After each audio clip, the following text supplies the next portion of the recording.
Bonjour Luc Carvenas. Bonjour. Pour la première fois depuis le début de ce que l'on appelle donc l'affaire Benalla, le président de la République s'est exprimé hier soir, non pas publiquement, non pas pour répondre à des journalistes, mais devant des représentants de la majorité à l'occasion d'un pot de fin de session parlementaire. C'était à la Maison de l'Amérique latine et la scène a été filmée et a opportunément fuité. On va évoquer quelques-uns de ses propos. Il a commencé au fond par une forme de dérision en disant Alexandre Benalla n'a jamais détenu les codes nucléaires, il n'a jamais occupé un appartement de 300 mètres carrés, il n'a jamais gagné 10 000 euros et il n'a jamais, lui non plus, été mon amant, allusion à une rumeur pendant la campagne présidentielle. Qu'est-ce que vous avez pensé du ton de ces déclarations d'abord ? Déjà, c'est une drôle de manière de s'exprimer aux Français que d'aller rencontrer les siens dans l'entre-soi de sa famille politique. Le président de la République est le président de tous les Français. Et on commence à être habitué. Il a fait un off craqué dimanche dernier, souvenez-vous, pour nous faire passer le message qu'il trouvait la situation du 1er mai comme inacceptable. Et hier soir, dans ce cénacle clos, il dit qu'il a été trahi. Mais alors, pourquoi ?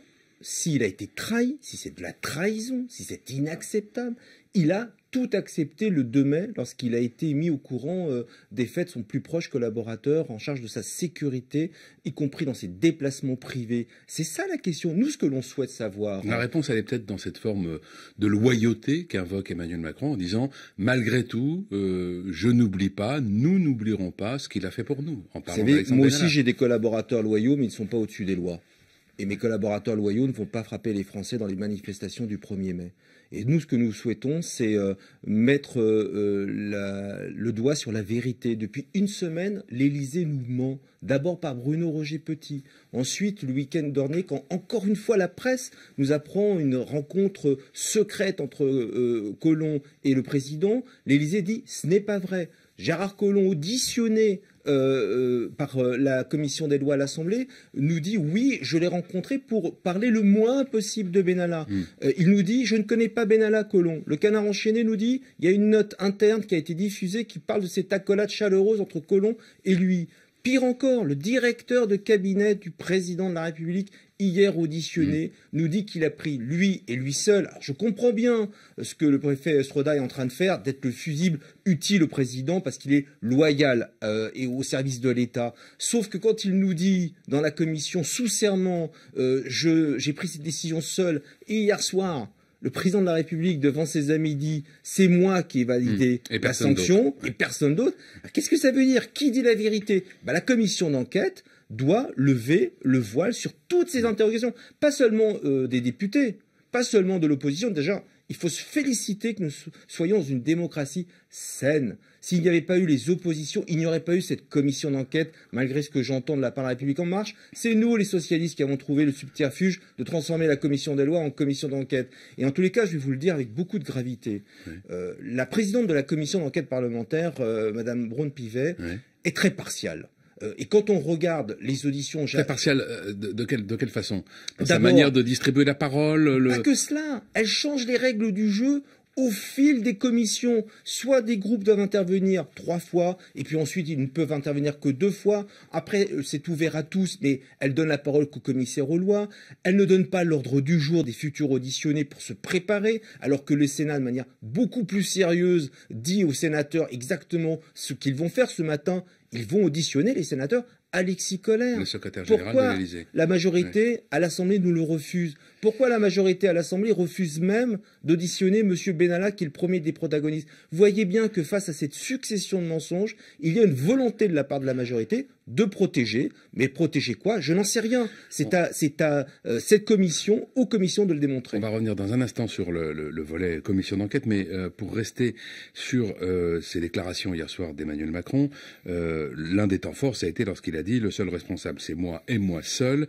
S'ils veulent un responsable, il est devant vous, qu'ils viennent le chercher ». Comment comprenez-vous ce propos? Qu'ils viennent le chercher? Déjà, je ne comprends pas. D'abord, qui est le « il » D'abord, qui est le « il », je ne sais pas. Bon, moi, je vous poser la question, mais c'est ce que je fais quand même. Mais je le trouve très impulsif, le président. Un peu, vous savez, comme au congrès de Versailles, sans prévenir même ses troupes, il annonce qu'il allait demander le dépôt d'un amendement pour venir répondre à l'opposition.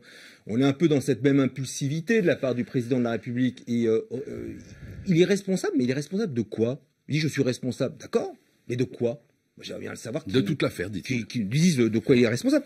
Il y a 2 jours, il se contredit, le président de la République. Il y a 2 jours, il fait savoir qu'il y a eu de graves dysfonctionnements au niveau de son cabinet et qu'il demande au secrétaire général Alexis Collère de tout réorganiser.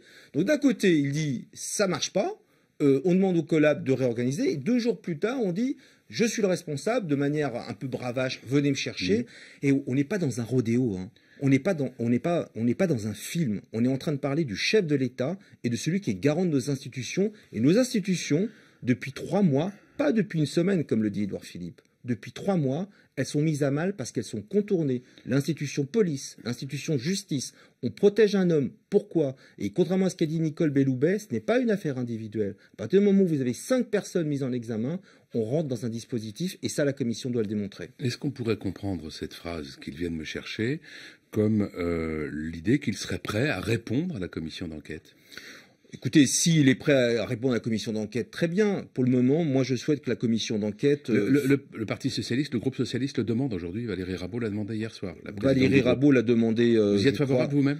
Écoutez, moi, je suis d'abord favorable à ce que nous fassions toutes les auditions. D'abord, tous les collaborateurs du cabinet du président de la République et puis toutes les personnes concernées.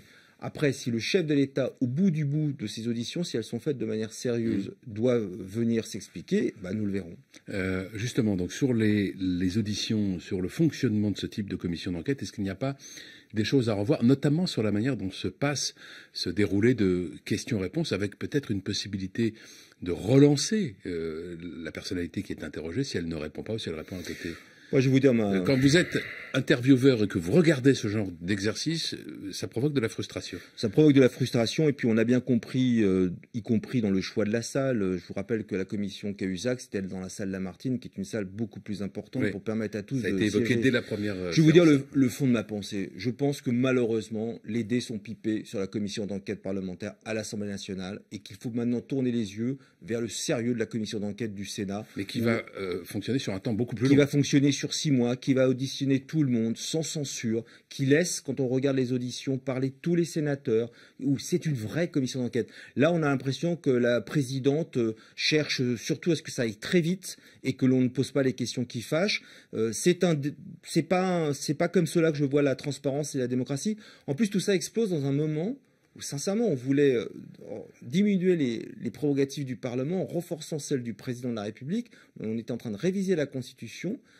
Ces gens ont été élus il y a 1 an sur la transparence, la déontologie et changer les pratiques. Mais en fait, leurs pratiques, c'est les plus anciennes pratiques que l'on a connues sous la 5e dans les années 60 et 70. Ce ne sont pas de belles pratiques. Et je pense que l'opinion publique est en train de se rendre compte que finalement, il y a eu du prix sur la pratique et l'exercice du pouvoir par cette majorité. Jusqu'où peut aller cette crise, selon vous? Est-ce qu'elle va s'éteindre au cœur du mois d'août ou vous la voyez durer avec des conséquences aujourd'hui imprévisibles? Moi, je ne me réjouis pas de ce qui se passe parce que de la même manière où nos compatriotes veulent la vérité, et nous voulons la vérité, nous ne voulons pas, comme nos compatriotes, qu'il y ait du chaos dans nos institutions. Après, si les auditions arrivent à bon terme, nous aurons la vérité. Et ce qui est nécessaire de savoir, c'est comment une ou plusieurs personnes dans notre pays, aujourd'hui en 2018, parce qu'elles travaillent au plus près du président de la République, peuvent être au-dessus des lois. Merci Luc Carbonas. Bonne journée. Merci.